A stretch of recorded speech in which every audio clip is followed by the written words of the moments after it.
So we have been seeing many algorithms, right?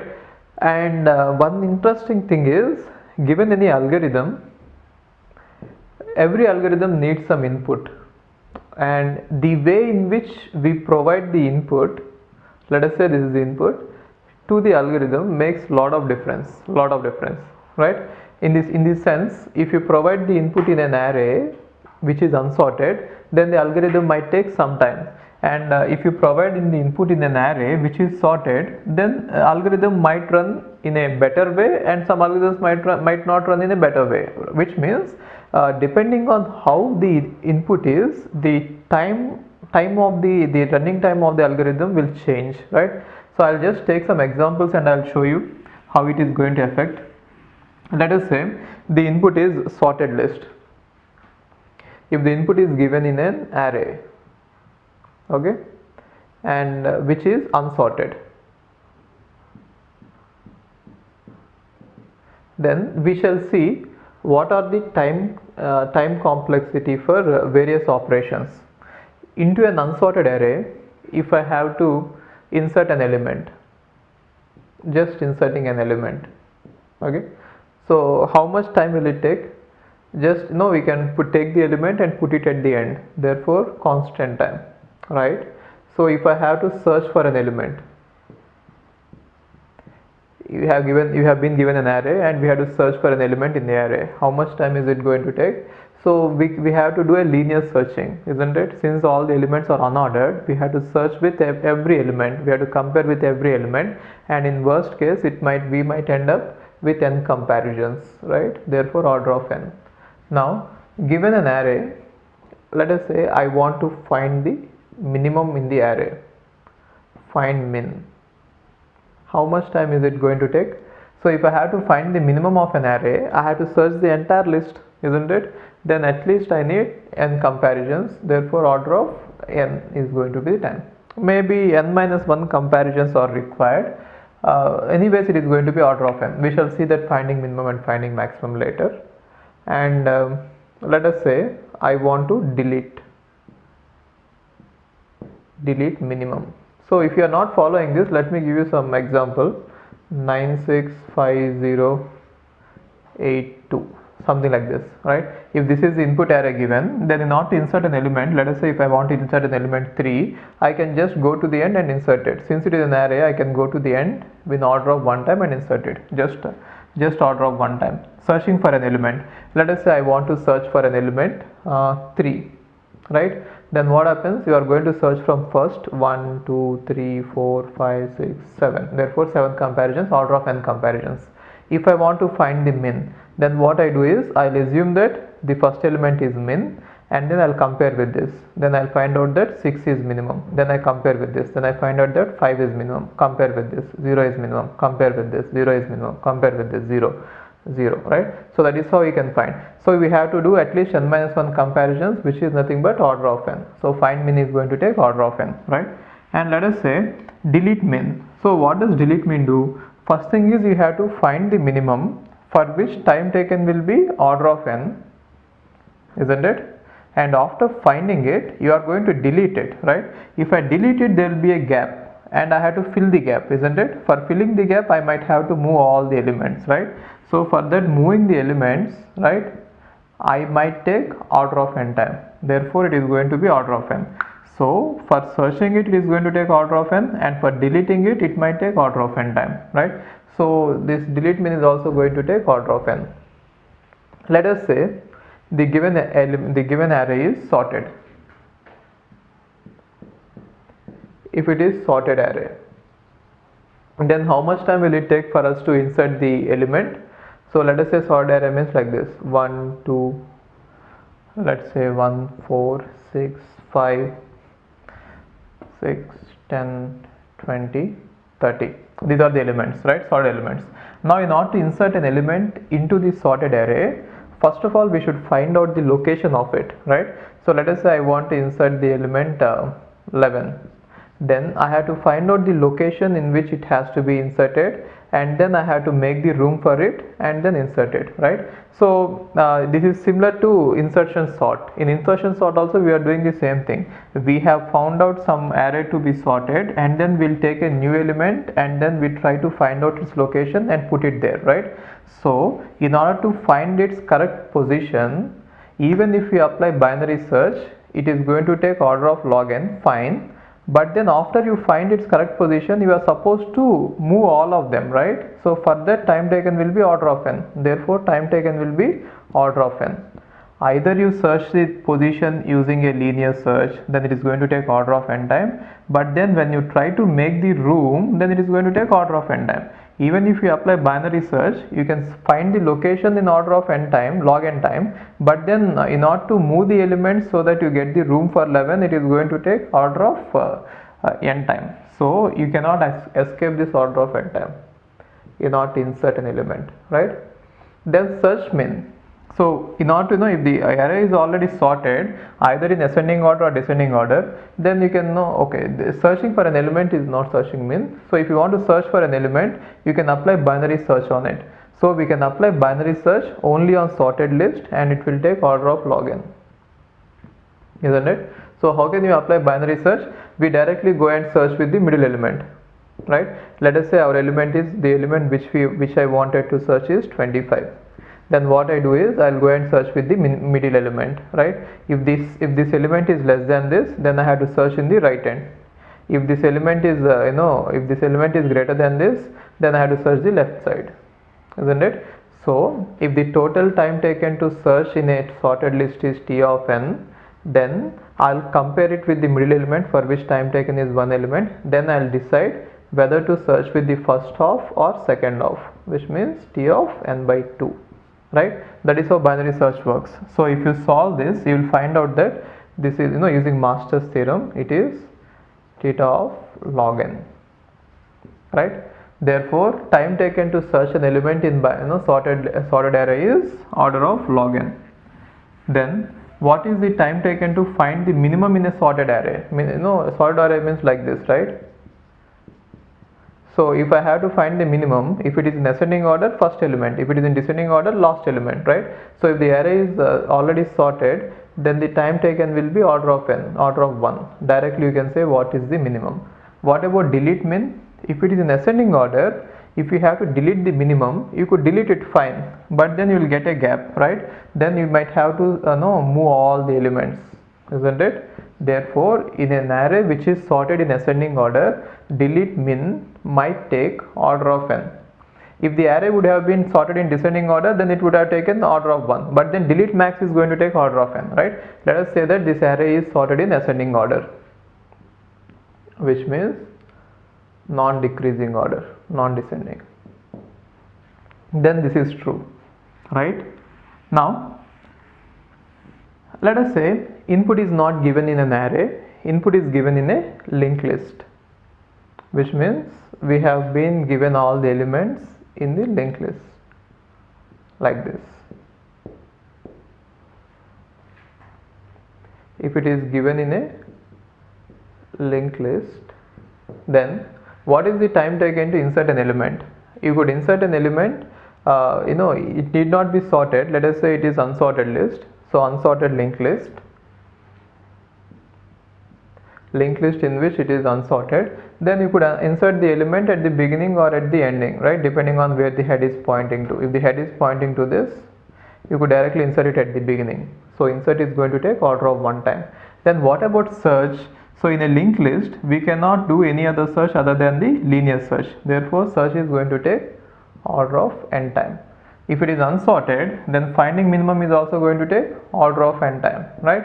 And what about delete of min? In order to delete minimum element, we have to search the minimum element first, for which time taken is order of n, and then delete it. Maybe deleting that element is going to take order of 1 time. So anyways it is going to be order of n, right? So these are the various commonly used inputs. But then some problems especially need us that insert an element should be optimal and find min and delete min, these should be optimal. See, if you take any of these, no, nothing is optimal in terms of all these three, right? So at least one of the operation is going to take order of n. If you take these three, insertion, find min and delete min operations, either you take an array unsorted or sorted, or you take a linked list. So at least one of the operation is going to take order of n time. Now I want a data structure which will perform these operations, only this: insert, find min and delete min in an optimal way. So that is where I use heap. Heap is a data structure which could be used to optimize some of the operations, and some algorithms need only these operations. If those algorithms need only these operations, then they would run faster if you apply this. So heaps are of two types, min heap and max heap. Let me say these operations in terms of min heap. In order to insert an element into a min heap, time taken will be order of log n. In order to find a minimum in min heap, time taken will be order of 1. In order to delete minimum, time taken will be order of log n.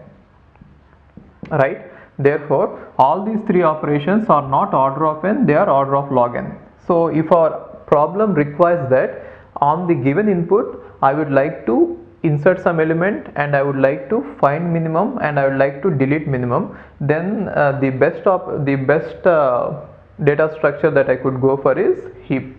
Depending on what kind of operations you want, choose the data structure. So let's talk about heap first, then I'll tell you about what are the various types of heaps we have and how to implement them, and how to build a heap, and how to delete an element, how to insert an element, how to find min, how to find max.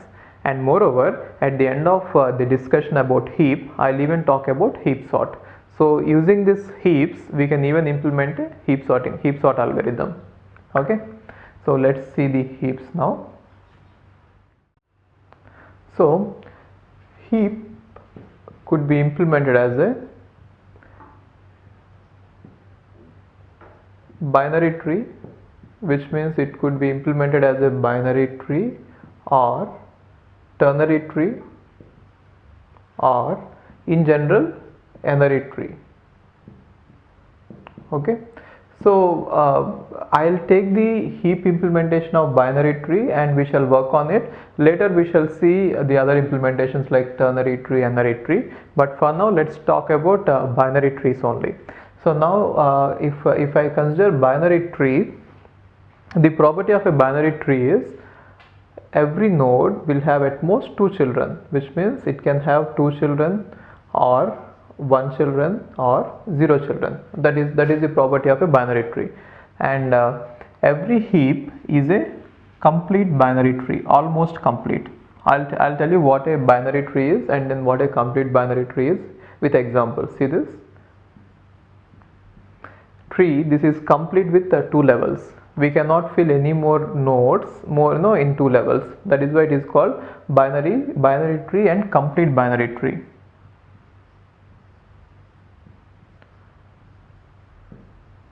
And this is a binary tree with 3 levels, complete binary tree with 3 levels, right? And if you want to go for complete binary tree with 4 levels, you fill all the leaves here. Okay, and heap is a almost complete binary tree.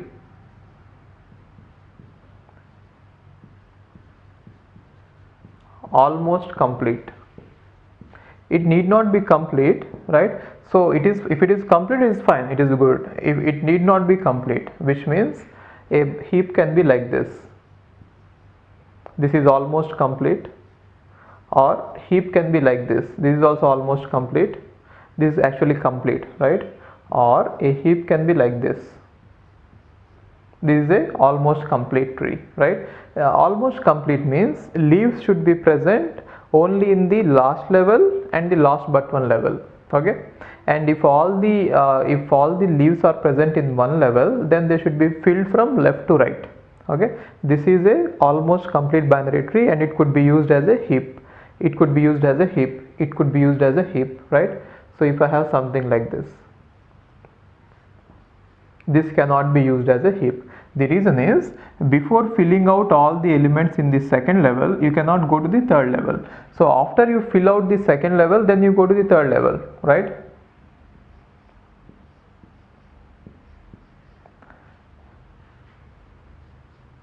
So this is not a heap, because this is not almost complete binary tree. The reason is, yes, you have filled out the second level, then you are going to third level, but then in third level you have to fill the elements from left to right, which means this element has to be filled in the leftmost and then the right. So remember that heap is a almost complete binary tree, right? So you cannot, almost complete binary tree means the leaves should be present only at the last level and last but one level, and before going to the next level the previous level should be completely filled, and in the last level you should fill the elements from left to right. You should not fill the elements in the middle. Okay, so this is how we think about the binary tree. And now I'll give you an example of max heap. So max heap is a heap in which, max heap is a complete binary tree or almost complete binary tree in which the root should always be maximum. So which means, let us say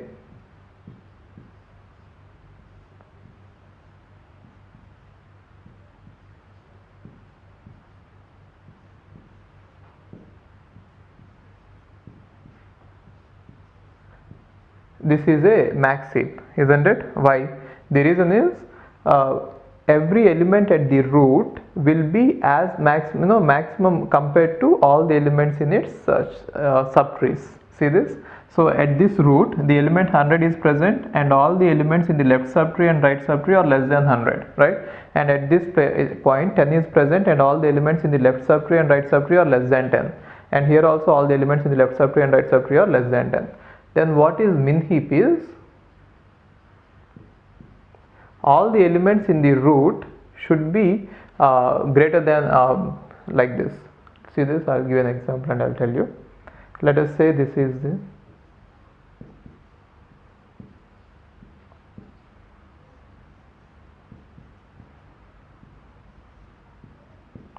something like this. Now see the root. The root contains the minimum element, right?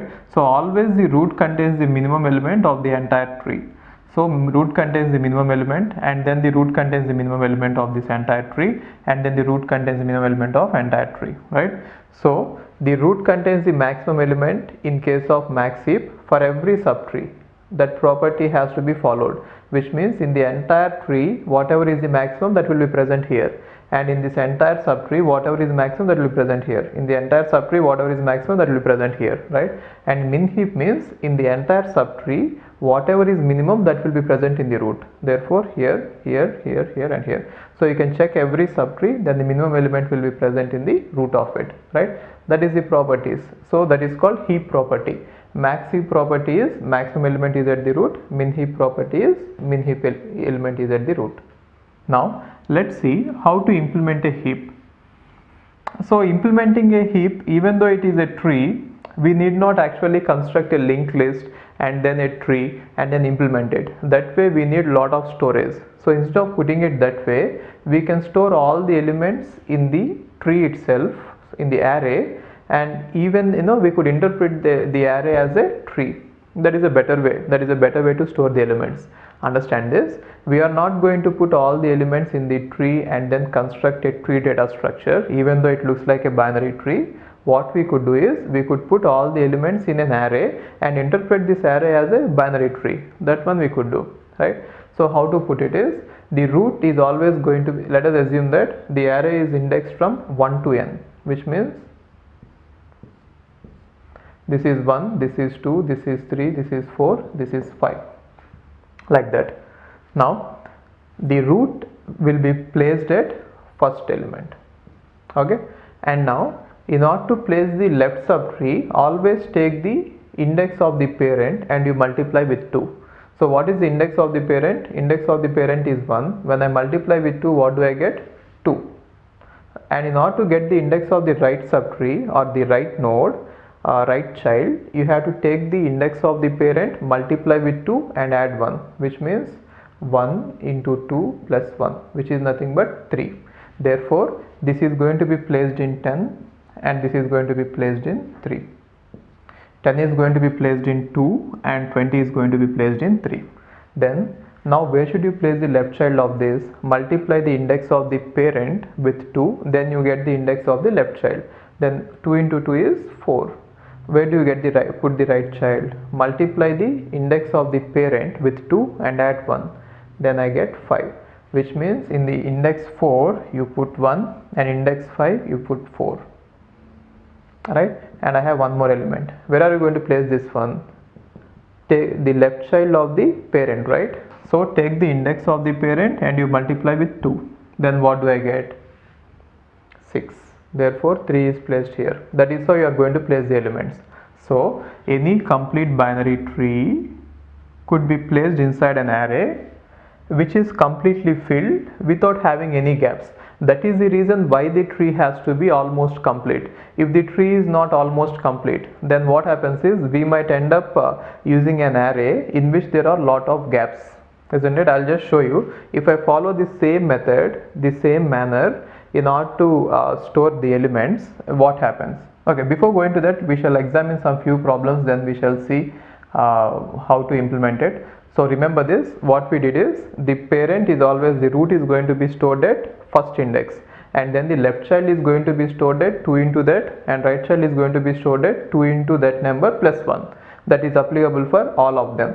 And moreover, if you are at a node, let us say if you are at node 4, this one, what is the index of this? 5. In order to find the parent of it, you just have to divide it, which means if I take 5 index, what is the parent of it is, divide it with 2 and you take the base, which is nothing but 2.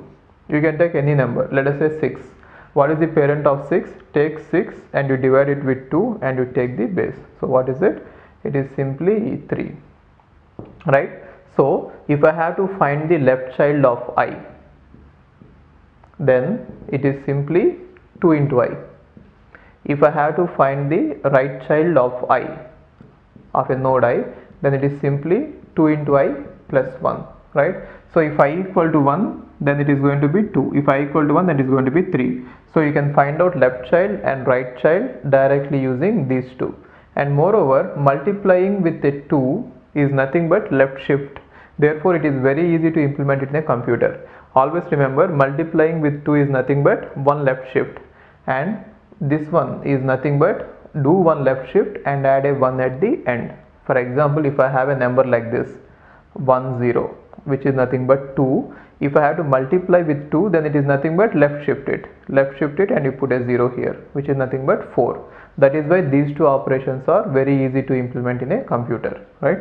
And moreover, finding the parent. So now in order to find the parent of a node I, it is simply divide it with 2, right? So dividing with 2 is nothing but right shift. If I have the index as 101, which is 5, if I right shift it, then I get 10. Therefore parent of 5 is 2, right? So implementing these macros in a computer is very easy. So that is how we store a complete binary tree in an array. So now one question is, given a max heap, you have to find out what is the array representation of it, and then given an array, you should tell me whether the array is actually a max heap representation or not, which means actually this array is max heap or not. Let's see some problems on that.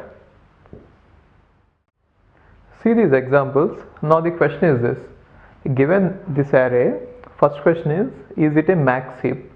So tell me whether it is max heap or not, that is first question. And second question is, if it is not max heap, till what elements it is heap? That is what I wanted. Okay, so let us assume that all the elements are present in an array called A. Then I have two properties. One is a dot length, which indicates the total size of the array A, and the other one is a dot heap size. A dot heap size means the total elements in this array A which are actually I'll write like this.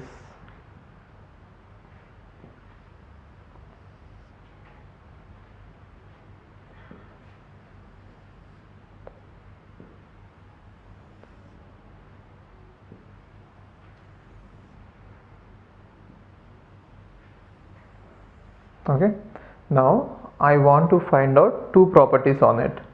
So one property is what is the total length of it, that is straightforward, right? A dot length, and then in that total array A, how many elements are actually following the heap property, that is nothing but A dot heap size. I want to find out these two. First one is I want to find out the length of the array A. So what is the length of the array A? 1 2 3 4 5 6 7. Therefore here the length of array is 7. Here the length of the array is 7 7 7. I think 5 5 5 5. And here the length of the array is 1 2 3 4 5 6 7 8 9 10 11 12 13. So size of the array is this, right? So length of the array is given. Next thing I want to find out is inside this array, are all the elements going to be present in the heap, or some of the elements are not going to follow the heap property? If so, how many elements are following the heap property? That is nothing but A dot heap size. These two properties I want to find out. Now let's consider the first one. So first one is showing this. If in order to write it into complete binary tree, the first element has to be present in the root, therefore 25 is present in the root, and the next element is present as the left child, and the next element is present as the right child, and the next element 13 is going to be present as the here 10 8 14, right? So if you see this, I am just writing them in a level order, right? I am going by level, and in every level I am going to write them in the order given in the array, right? And if you see the array, they are sitting actually in the same positions. Now why should we do it only in this way? The reason is because it is a complete binary tree. Therefore if I follow the level order, I am going to get the complete binary tree, or almost complete binary tree, which is representing the max heap. Now if you see the max heap, how many elements are there? 7 elements. Even if you number them 1 2 3 4 5 6 7, they are the indices, right? Now see that index of 25 is 1, index of 12 is 2, index of 13 is 4, and index of 10 is 5, index of 16 is 3, 8 is 6, 14 is 7, right? So one's left child is 2 into 1, one's right child is 2 into 1 plus 1, 2's left child is 2 into 2, and 2's right child is 2 into 2 plus 1. So the same algorithm which we used, it followed. Now you find out whether it is following the heap property or not. So is this max heap? Only 25, right? 25 is max heap, right? And just see what element, is the 25 maximum of all of this? Yes, right? Is 12 maximum of all of this? No, isn't it? Therefore the heap property failed at the index 2, isn't it? Why? This subtree is containing 12 13 10, but the maximum is supposed to be 13, but the root is containing 12, so maximum is not present at the root. Therefore this, from 2 onwards, we fail to have the heap property. Therefore heap property failed from the index 2. So what is the number of nodes which follow the heap property? Only 1. Therefore A dot heap size equal to 1. So that is how I found out, isn't it? So only first element is satisfying the heap property. Why? Because it is the maximum of all of them, and the remaining elements are not satisfying. I mean, from second element it is not satisfying. You may argue that, see, from third element it is satisfying, but then the second element itself, it failed. Therefore I cannot include the heap to be size 3. The reason is second element is failing, right? Now see the next one. 25 14 16, 25 14 16 13 10 8 12. See this, maximum element is present here, therefore no problem with the index 1, and then maximum element is present here, no problem with index 2, maximum element is present here, no problem with index 3. This is index 1 2 3 4 5 6 7. Maximum element is present here, because remember that every node which does not have children is already a heap, right? So every single node is a heap, every leaf is a heap, right? So all the nodes are following the heap property. Therefore heap size is nothing but 7 in this case. Now what about the next one? 25 14 13, 16, 10, 8, 12, right? So first one is following the heap property, fine. So indexes are 1, 2, 3, 4, 5, 6, 7, right? Yes, first one is following the heap property because 25 is maximum among all of them. And this one is not following the heap property because if you see the subtree contains a maximum element 16. So this is 16 is supposed to be at the root. So what is max heap property? Root should be the maximum of all the elements present in its subtree, isn't it? So subtree is containing 16, which is supposed to be present here. So 2 at 2 we failed. Therefore heap size is going to be 1 in this case. What about next one? 25, 14, 12, 13, 10, 8, 16, right? So see this, the first one is following the heap property, therefore no problem with this. Second one is also following heap property because among this, in this subtree, this is the maximum, right? So 2 index, no problem with this. But with the third index, the third one, it is not the maximum in its subtree, isn't it? Why? Because 16 is the maximum. 16 is supposed to be here and 12 is supposed to be here. Therefore here the heap property is followed by only 2 nodes and the third node is not following it. Therefore heap size is 2, right? So even though the elements are these many, total number of elements which are following the heap property are only these 1 and 2, right? So what about the next one? 14, 13, 12, 10, 8. What is the maximum among all these? 14. Therefore first one is following it and second one is maximum, therefore second one is following it. Third one is remember that every node which is having a single node, I mean every tree which is having one node or every leaf is already a min heap or max heap. It is already a heap, therefore it follows it, 4 follows it, 5 follows it. Therefore all the elements are following the heap property. So heap size is 5, which means given array is nothing but a max heap. So in this case we got this array as the max heap and in this case we got this array as the max heap. Let's see the next example. 14, 12, 13, 8 and 10, right? So what is the max heap in this? Maximum element is 14, which is present at the root, fine. This is following the heap property, and in this subtree maximum element is 12, isn't it? So which is also following the heap property, right? So to second index is fine, and this is already a heap, already a heap, already a max heap. Therefore all the 5 elements are following the heap property, so heap size is 5, right? And what about next one? 14, 13, 8, 12, 10. See this? This is following heap property because this is the maximum, and this is following heap property because it is the maximum among these 3 numbers, right? And leaves are always max heap or min heap. They are already heaps. So all the elements are following max heap. Therefore, this is it. Heap size is 5. Next one is 14, 13, 12, 8, 10. If I have this, so see this is already following max heap property. It is also following max heap property because it is maximum as following. Therefore heap size is 5, right?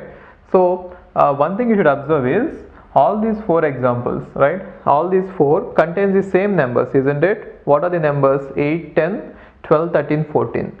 So 8, 10, 12, 13, 14 are present in the array, and for these numbers, only these numbers are present in the array, right? So given a set of numbers, there could be more than one max heap. It doesn't mean that if you are given a set of numbers, the heap will be always be unique.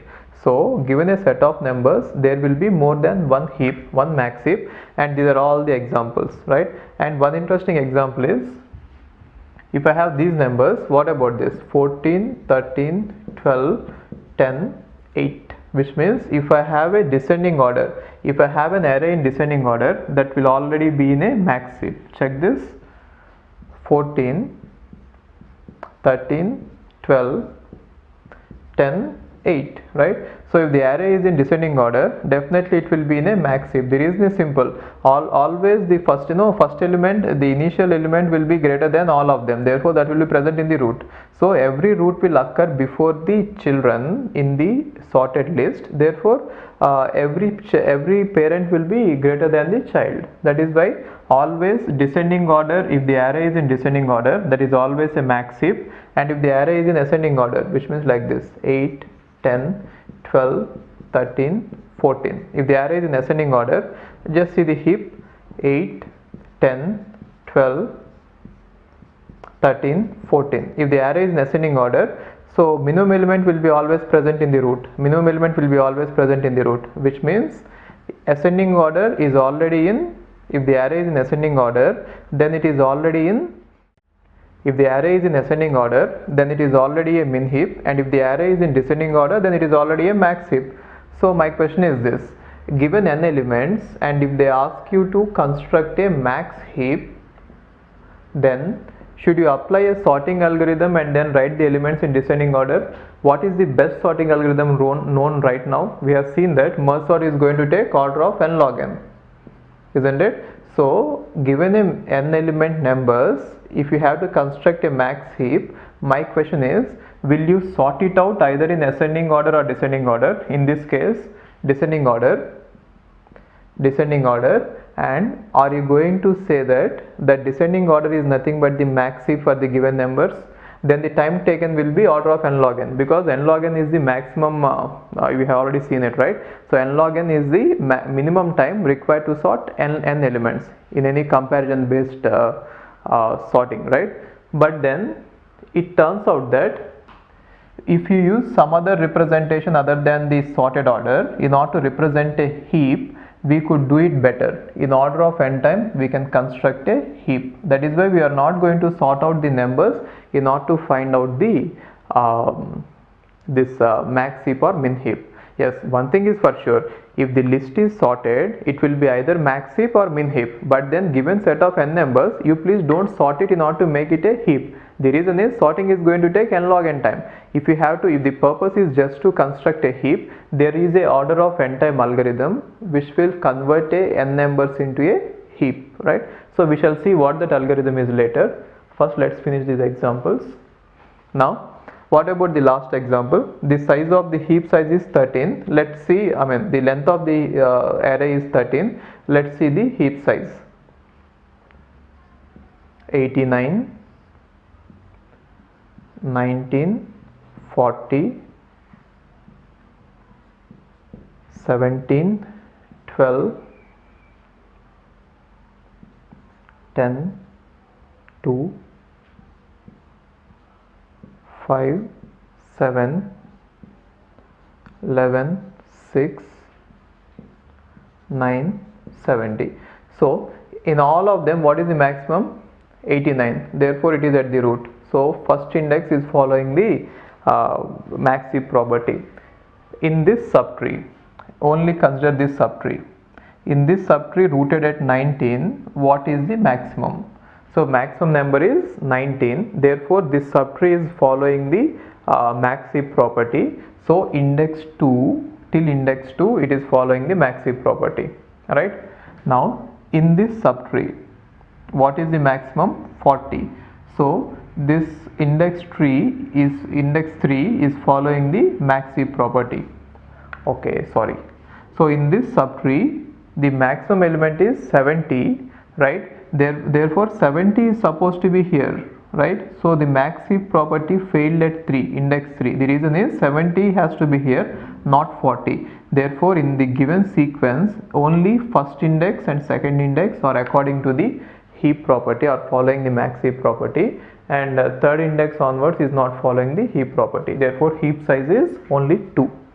So in this case heap size is only 2, right? So let's see now the algorithms about how to insert an element into a heap, and then how to construct a heap, how to delete an element from the heap, and finally the heap sort, right?